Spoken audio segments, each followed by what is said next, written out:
again. Thank you, Sir Lynn. Thank you, Sir Gina. And then, sabi po ni Sister Manalastas, brother Andy Manalastas, bakit si Jesus nakisama sa mga makasalanan? Isa na dito si Mateo, tax collector, maging mga ibang sinners. Mahirap yun, payo mo, Pastor. Pwede naman po makihalubilo sa mga sinners while you are abstaining po sa mga gawaing makasalanan, maging sa pagsasalita po. Hindi tayo makaka-win ng soul kung ganyan po nyo sa mga kapapayo ninyo sa mga kabataan at kalalakihan nila. Yan na dapat umiwas sa wrong people. Tama naman po yung sinasabi ninyo, no? Tama po yan. Di ba sa New Testament times, ganyan din ang ugali ng mga Pariseo, hindi nakikihalubilo sa mga less holiness Jew people. Pastor, no offense, pag-aaral lang ito.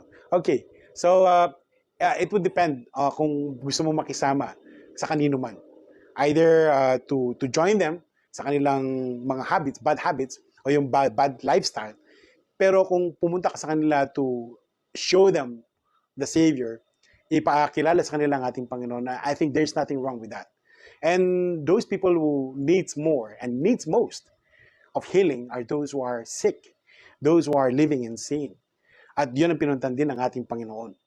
And he was actually accused of befriending the sinners, yung mga prostitute and the tax collectors. These are the two kinds of people who are most abhorred, most detested in their situation, in their societies. But they were the ones who first enjoyed the grace, mercy, the loving kindness of our Lord. Sila ang kanyang sinamahan. If you would remember yung babae na nagbuhos sa kanya ng ingwento na super mahal, it's because of appreciation. Sabi nga, there were two who owes this Lord.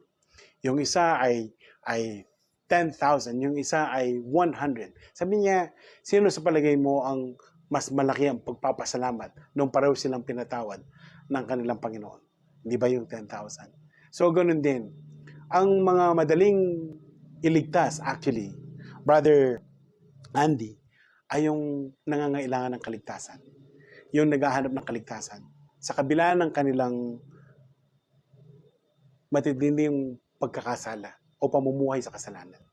At ito yung mga karaniwang handa na makinig na ganito na nga ang kanilang sitwasyon at naparinggan sila ng mga salita ng Diyos. Yun ang mostly